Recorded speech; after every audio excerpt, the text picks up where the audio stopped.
পেঁয়াজ কলি গাছ বেরিয়েছে, পেঁয়াজ কলি গাছ বেরিয়েছে, পেঁয়াজ গাছ, ওইদিকে মটর গাছও হয়ে গেছে। দাদা ভাই, দিদি ভাই, শীত তো পড়ে গেছে, তা এবছর আমতালি পিঠে বানাইনি, তা আজকে প্রথম পিঠে বানাবো। আমাদের বাড়িতে সবাই জালের পিঠে পছন্দ করে, তা আজকে বেশি করে জাল দিয়ে সাজের পিঠে বানাবো। জল দিয়েও ঠাকুর উনান ধরাতে পারে। তোমার ঠাকুমার কম নাকি, কম প্রতিভা আছে নাকি জল দিয়ে উনান ধরিয়ে দেয়? খানিক জল ঢেলে দিলে তেলের মধ্যে জল মিশিয়ে দেয় ঠাকুমার, আর কি দোষ জল দিয়ে উনান ধরিয়ে দেয়। হাঁসটা কিরম করছিল?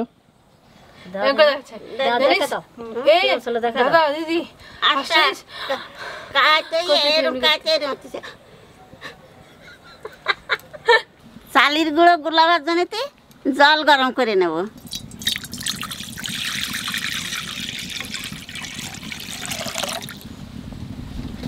জল বেশি গরম করলে হবে না, একটু হালকা গরম করে নিতে হবে, তারপরে গুঁড়ি গুলালি পরে ভালো হবে।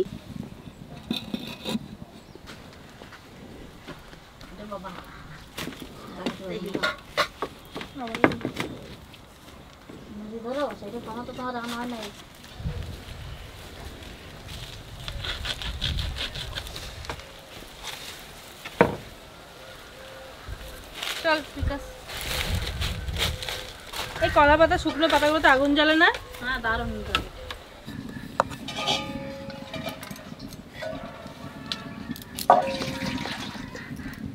এই 250 কোটো 5 কোটো গুঁড়ি দেব।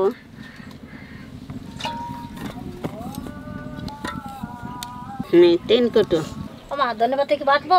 হ্যাঁ, বাটিয়ে দাও, বাটিয়ে দিলে ভালো হবে। কাঁচা লঙ্কা, কাঁচা লঙ্কা বাটিয়ে দাও, সবুজ সবুজ বানাবা। হ্যাঁ, সবুজ সবুজ বানাবা। ঠিকই বলছে না, ধন্যবাদ বাটিয়ে দেবো। 4 আর 1 কোটো না? আর 1 কোটো দেব।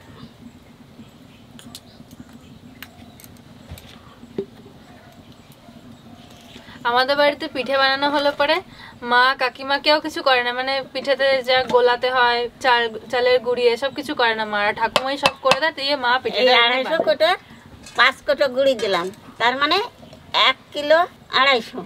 এই 250 কোটো ভরে ভরে যেটুক জল লাগে সেইটুক জল দিয়ে গুঁড়োটা গুলায় নেব।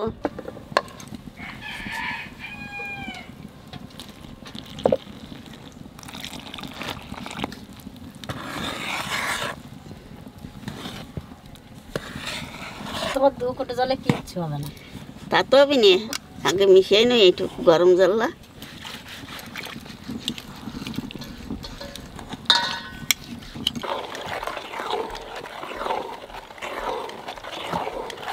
পরিমাণ মতো লবণ দেবো।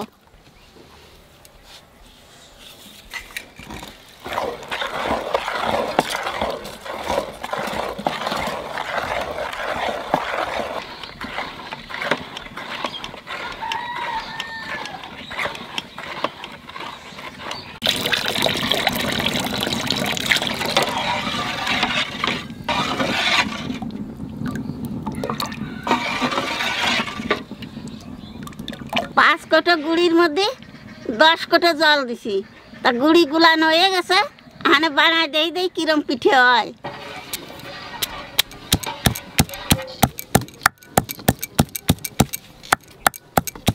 সাজের বাটির মধ্যে একটু তেল মাখাই দেবো যাতে পিঠেটা ভালো ওঠে।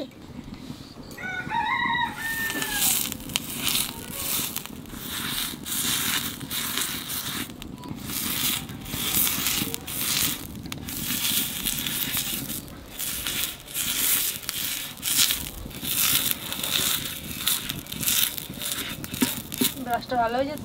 হ্যাঁ, ব্রাশটা ভালো হয়েছে। সাজের বাটির তেলটা নিয়ে গেছে, এখানে চালের গুঁড়ি দিয়ে দেবো।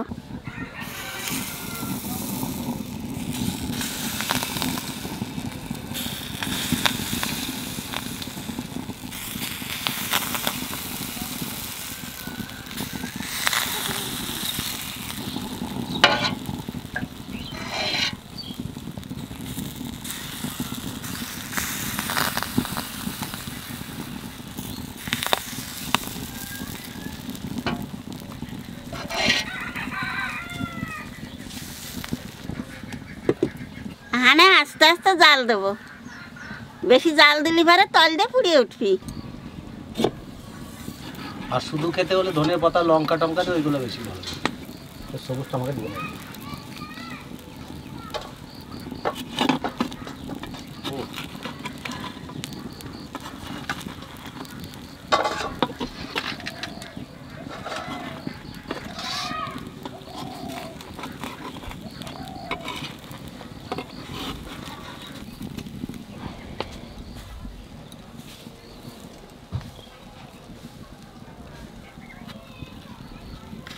তোমরা হয়তো বলতে পারো যে কি করলো ঠাকুমা, প্রথম পিঠে এখান ধরে ছুঁড়ে ফেলে দিল। তা আমি এই প্রথম যে পিঠে বানাই, প্রথম যে পিঠেটা, সেই পিঠেটা আমি ফেলাই দিই ছুঁড়িয়ে। তারপরে আর একটা পিঠে এই যে উলনের পিঠে দিয়ে থুই এই জায়গা, তারপরে আমি পিঠে বানাই।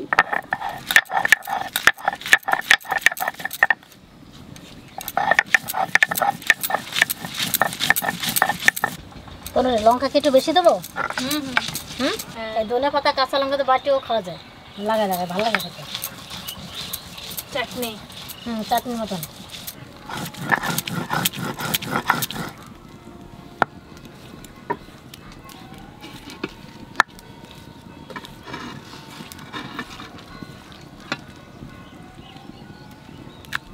কটা সাজের পিঠে সাদা বানালাম, আহানে দুনিয়ার পাতার কাঁচা লঙ্কা দিয়ে সবুজ পিঠে বানাবো। ও সুন্দর কালার হয়েছে।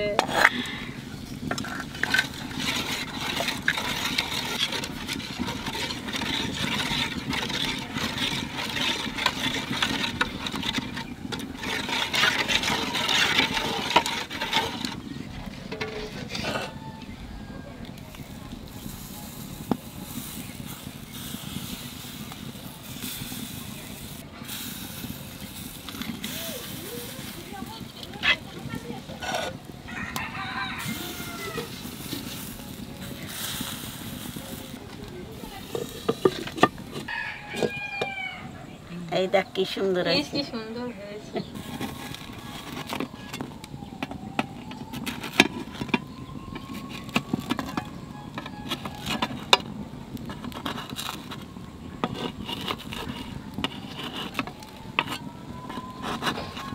তো মোটু মোটু হয়ে যায়।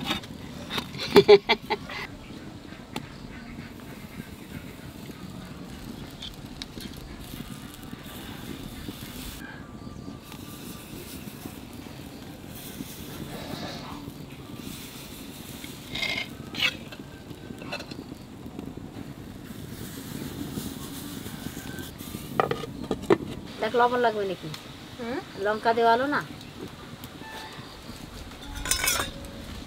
জাল হয়েছে।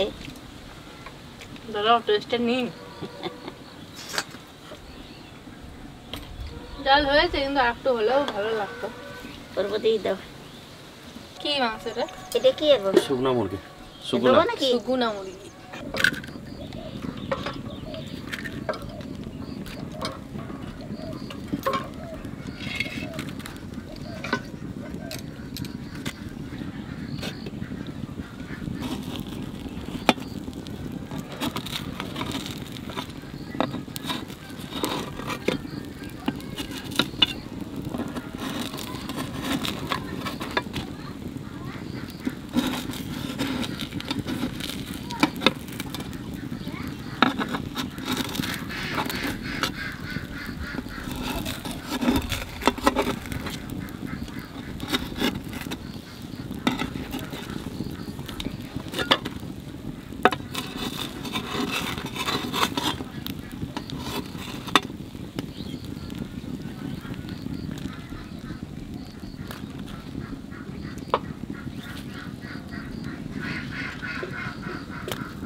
কি সুন্দর ফুলে উঠতেছে। সবুজ পিঠা নাই?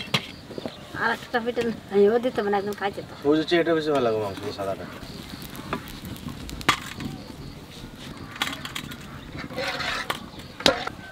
চন্দন পাড়া বানাতে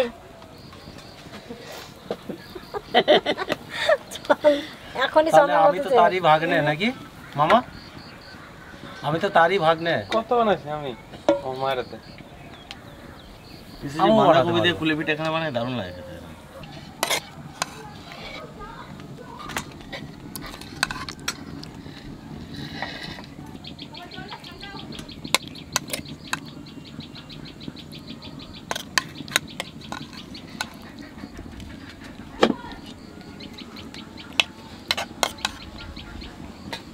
এবং ঝাল পিঠে শুধু ভালো লাগে, আর এই সাদা পিঠে মাংস দিয়ে।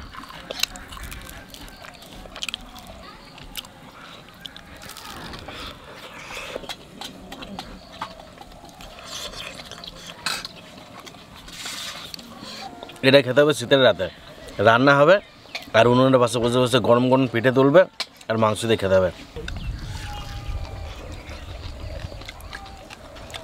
মাংসের ঝোলটা কেমন আছে মামা? মাংসের ঝোলটা খুবই ভালো, কিন্তু পাও কিনা আমি খুব ভালো খাই। আবার পুরান দিনের কথা মনে পড়ে গেল। সত্যি মামা, এই মাংসটা কেনার সময় 4টা পা নিয়েছি শুধু তোর কথা মনে পড়ার পরে, যে মামা তো খুব ভালো খায়। ওদেরই বললাম যে একটু পরিষ্কার করে দাও। শুকনো মুরগি পাওয়া যাচ্ছে? ওই যে কানা আসলে পরে আমাকে বলছে, খবর দিচ্ছে পিঠেগুলো কিন্তু চিমড়ে হয়নি, বেশ কত সুন্দর ইয়ে হয়েছে, মুখে দিলে মিলিয়ে যাচ্ছে। মাংস দিয়ে পিঠে এবছর প্রথম হচ্ছে না মামা? তাদের বিনা মাংস দেখা এগুলো রাত্রে চরম জমবে, শীতের রাত্রে রাত্রেবেলা বসে চারিদিক দিয়ে বসবো আমরা সবাই মিলে, সন্ধ্যাবেলা বাইরে একটা আশ কাটতে হবে। হ্যাঁ, হাঁসের মাংস কষাতে হবে। এই পুষ মাসে বানাবো, এবার ডেকিতে বানাবে দেবো, ডেকিতে বানাবো। হাঁস খেতে হবে লাইট ফাইট জ্বালিয়ে, তাই না? শেষে আর কি বানাবো। নতুন ধান কিনে নেবো, হ্যাঁ, নতুন ধান কিনে আতপ চালের গুঁড়ি করবো। ডিজাইনে পিঠে, কাটা পিঠে, সেটাই সাজের পিঠে সব বানাতে পারি। নতুন ধানের গুঁড়ি হলে এবার শীতটা শুধু পিঠেই খাবো, পিঠে বেশি ভালো হয়। ভাত খেতে ভাত যাবো কেউ না, খাবে না, কেউ ভাত খাবে, তুইও খাবি না, কেউ খাবেই না। আমরা খাওয়াই তোরা না খাবি। পিঠে গেলে আর ভাত খেতে হবে। মাংসটা কিন্তু দারুণ স্বাদ, দারুণ লাগে এটা। ভাত কিন্তু আমার খাবে রে, ভাত না খেতে করবে।